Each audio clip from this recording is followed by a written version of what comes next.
Kev G with a weather overview. The Weather Prediction Center puts out a day 3 through 7 hazards outlook. They do this all the time.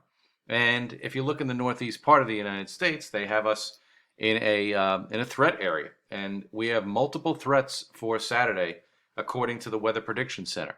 And those include heavy snow, strong winds, and large battering waves.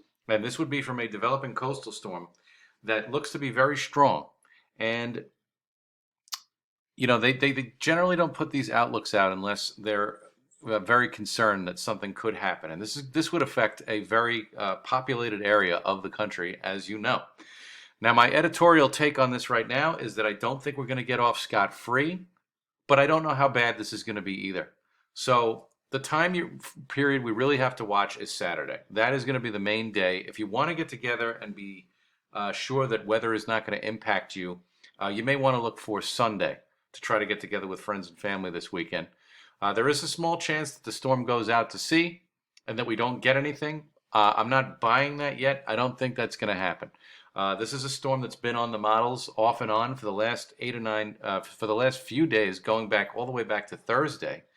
And now we find a situation where over the last 24 hours, the models have really come into very strong agreement. There's going to be a strong storm very near the northeast coast on Saturday morning into Saturday afternoon. And this could be one of these situations where this is the biggest winter storm that we've seen in quite a while. But we're really running the gamut of possibilities here, and it's just too soon to speculate. But I think that's all I can really give you in terms of what the possibilities are. I would rule out at this point a storm going out to sea and not bothering us at all. I think we'll have some impact.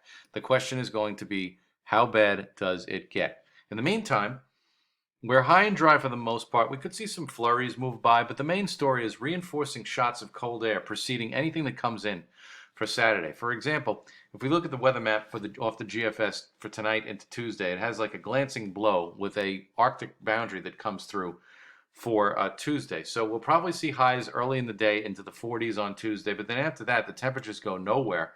And we get bitterly cold again for Tuesday night, and then Wednesday, Thursday, Friday, I think we're stuck in the 20s with abundant sunshine, this big high pressure over us, 1036 high. That'll give us plenty of sunshine, but we'll need all the sun we can get because it's going to be cold.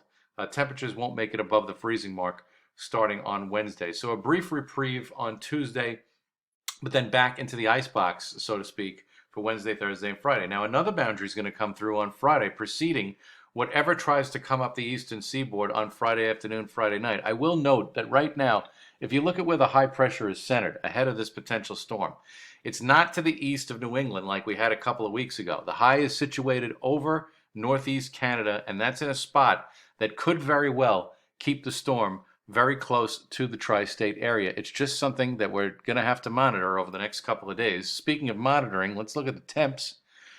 This is Tuesday. We get a brief respite. I think this will happen early in the day with highs in the 40s, but then right back down again. Only 25 on Wednesday, and I think we'll have some decent wind chills. It'll feel like it's in the teens all day on Wednesday. 28 on Thursday, and then ahead of whatever happens on Saturday, highs around 34 with arriving clouds and the opportunity for potentially snow on Saturday or mixed precipitation or anything this storm wants to throw at us. It's a complicated setup, but I think there has been some clarity over the last 24 hours. I would bet on some type of accumulation for Saturday. Don't know how bad it's going to be, but the potential is there. The high-end potential is there for very significant amounts. And there's also a potential as well of just a glancing blow. It's just one of these things that we have to follow. It's the wonderful world of weather. And I'll be back in a couple of days to give you an update on our weekend winter storm possibility.